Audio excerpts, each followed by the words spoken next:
Hi, welcome back to Joe Blogs. In today's episode, I want to talk to you about what's happening in the economy in China, and specifically to talk about the very worrying trends in terms of employment and what's going on with the demographics in China.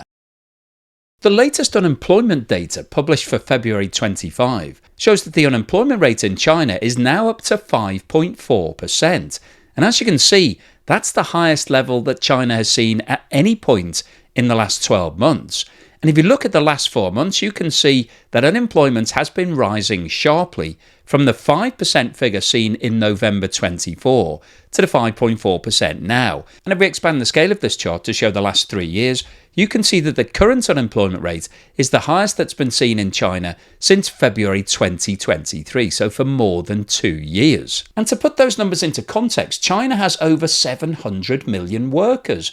So a 0.1% increase in the unemployment rate relates to 700,000 people. So the 0.4% increase that's been seen since November 24 means that 2.8 million workers in China are now unemployed. And obviously there's a domino impact of that. We've talked about this before, that if you're made unemployed, then you will spend less in your local economy. That means the stores and businesses around you will earn less revenue, and so they will then potentially have less profit and be able to employ less people, and this can become a really vicious circle. And if we take a look at what's going on with youth unemployment, you can see that the figure for February increased to 16.9%, which means that 1 in 6 young people in China are now officially unemployed. And this is the highest figure that's been seen since October 24. However, if we widen the scale of this chart, you can see that back in June 23, the youth unemployment rate was coming in at 21.3%. However, the Chinese authorities decided that it was getting too high at that level, and they changed the definition. So the figures that we're seeing now exclude a lot of people who are not in employment but are not technically making the youth unemployment register. And the reason why these unemployment figures are so concerning is because China is aging. And I'm not talking about ancient history, the fact that the country has been around for around 4,000 years. I'm talking about the fact that the people in China on average are getting older. Around 20% of China are now aged over 60. And by 2050, that figure's projected to increase to 40%. And the problem that China has is that it doesn't have enough young workers because its pension system in the past has been structured to keep feeding the machine, to keep having more and more people entering the workforce, and therefore they can pay for all of the old people. But when you get to a point where there's actually too many old people, how are you going to pay for both their pensions and their healthcare? This chart shows the percentage of China's population aged 60 plus between the year 2000 and projected out to 2060. And what you can see is that back in 2000, only 10% of the population were over 60. And the reason why 60 is an important age in China is because it's officially the age when men retire. Women actually retire much earlier than that. They currently retire age 55 if you work in a white-collar job, if you work in an office, and 50 if you work in a factory. Now, China are actually bringing in a gradual increase to that over the next 15 years. However, it's going to take time, and they've got a lot of old people who are going to be retiring before they eventually do that. Now, if you look at what's happened over the last 25 years, you can see that the number of people aged 60 plus has doubled to 20%. However, as you can see from the right-hand side of this chart, the percentage is forecast to increase rapidly over the next 30 years, and by 2060 almost 50% of the Chinese population will be aged over 60. So that means that almost half the population could be retired, and somebody is going to have to fund that retirement. And to put the problem into a visual context, this chart shows the population pyramid for China. And the population pyramid basically divides out the population into males and females. The males are on the blue side of this chart and the females are on the red side. And then it's split into 5-year age categories, from 0 to 4 at the bottom to 100 plus at the top. Now, interestingly, if you look at the top section of this chart, from the age of 55 upwards, you can see that it has a classical pyramidal shape.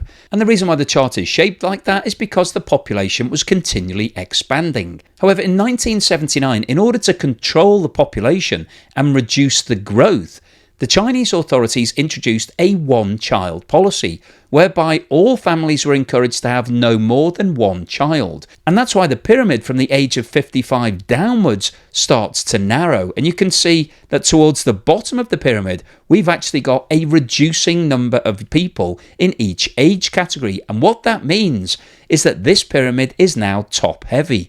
And over the course of the next 20 to 30 years, we are going to see more and more people retiring and less people entering the workforce.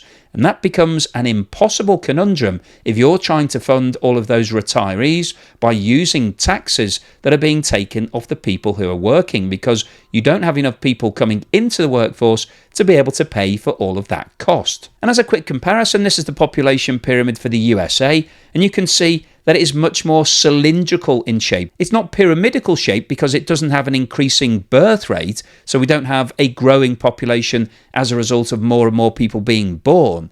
But what we've got here is a stable population, so the number of people are roughly the same in most of the age categories. And so you've got a much more balanced perspective in terms of the pension and other costs.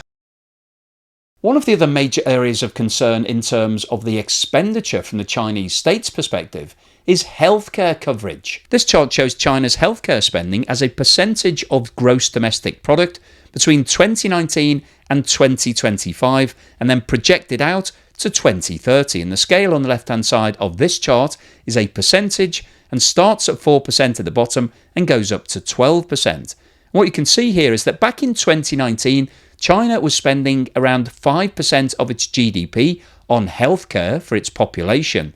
However, by 2025, that figure had risen to just under 7%, and the percentage is forecast to increase rapidly over the next 5 years to more than 11%. And in terms of where the Chinese state is going to get the funding for that expenditure from, the same issue applies here. If you've got a reducing number of people entering the workforce, therefore you've got less taxes that you're taking off all of those people, you're going to have to find other ways of funding that healthcare spending. And this is going to put even more pressure on the Chinese state and the Chinese economy, because as the people get older, they're going to have more healthcare requirements. So that's one of the reasons why healthcare expenditure is going up as a percentage of GDP.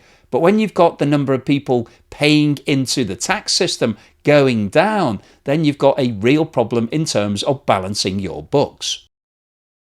In addition to a falling number of people entering the workforce in China, China also has a major problem with regards to its retirement system. This chart shows the current retirement age for the countries in the G20. And as you can see, China is right at the top of this list with a current retirement age of only 50 if you work in a factory, or 55 if you work in a white-collar job. And that is significantly less than all of the rest of the countries in the G20. The only other countries that have a retirement age in the 50s are Turkey and Russia, where it's 58, and Indonesia, where it's 59. And if we quickly jump back to the population pyramid, you can see the problem that this is posing for China, because they have a huge number of females that are at retirement age right now.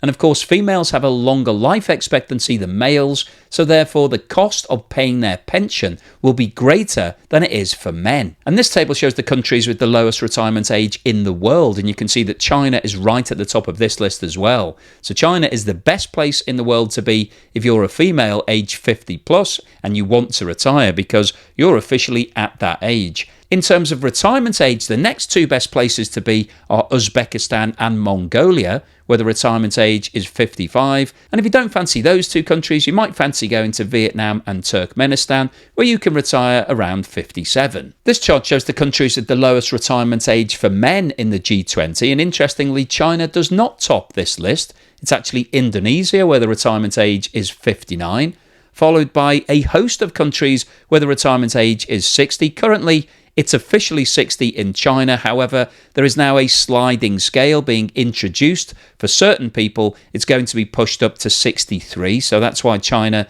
is showing as 60.33 on this table. But the other countries where it's 60 are Turkey, South Korea, South Africa, Saudi Arabia, and India. And India obviously has a huge population as well. So I think there's a real chance that India will probably increase its retirement age at some point in the near future. And if we look at where China ranks in terms of the rest of the world, there are only 2 countries where the retirement age is below 60, Indonesia that we just discussed, and Bangladesh. So what's the summary and conclusion today? Well, I wanted to post this video because we've been talking a lot about China recently, and the Chinese economy is currently going through a really difficult period, and it's likely that the rest of 2025 will be even more difficult as the tariffs that have been applied by the USA start to hurt Chinese exports, and also the retaliatory tariffs that have been introduced by the Chinese authorities on US imports also start to push up prices and cause issues. So China is going through a difficult patch anyway. But what we've talked about in today's video is the fact that the latest unemployment data shows that unemployment is now rising rapidly in China. It's going up by 0.1% per month, which, as I said earlier, is around 700,000 people. And when you think about the domino effect of those 700,000 people losing their jobs, not being in employment, that means they've got less money, they won't be spending in their local economies, and therefore lots of other businesses will be impacted by this unemployment. But when you take a step back and have a look at what's going on in China in terms of the big picture, there are some really serious issues that are starting to come to the fore.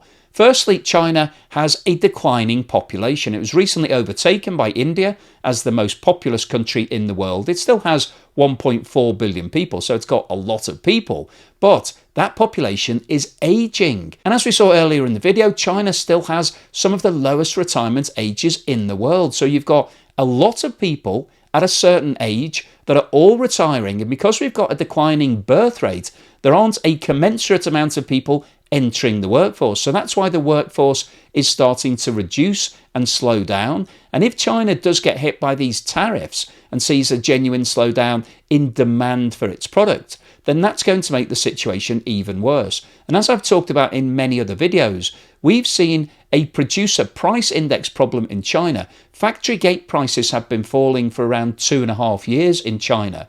So companies in China aren't able to pass on any cost increases. So that's one of the reasons why the unemployment rate is rising, because Chinese businesses are making losses. They can't take on more people. It's estimated that potentially up to 50% of Chinese businesses could be making a loss at the moment.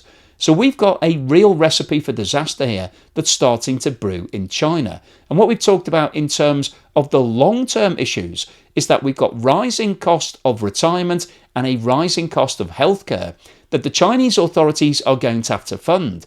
Now, historically, they were funding that through an increase in the workforce. As more and more people came into the workforce, they were earning more, they were paying more tax, and that money was being used to fund all of the people who were getting older. But when you look at the population pyramid, that is going to be impossible going forward because there simply aren't enough people in China to keep that equation working. So at some point in the near future, the Chinese authorities are going to have to work out a different system. They've already brought in an increase in the retirement age. However, that's being brought in very gradually, and it's very unpopular in China. People don't want to be told that they've got to work for another 5 or 10 or maybe even 15 years if China actually equalizes its retirement age with the rest of the world. That's not going down very well, but unfortunately, you can't balance the books if you've got a reducing population and an increasing amount of people who are retiring and also living longer, because as healthcare develops and we're able to keep people alive longer,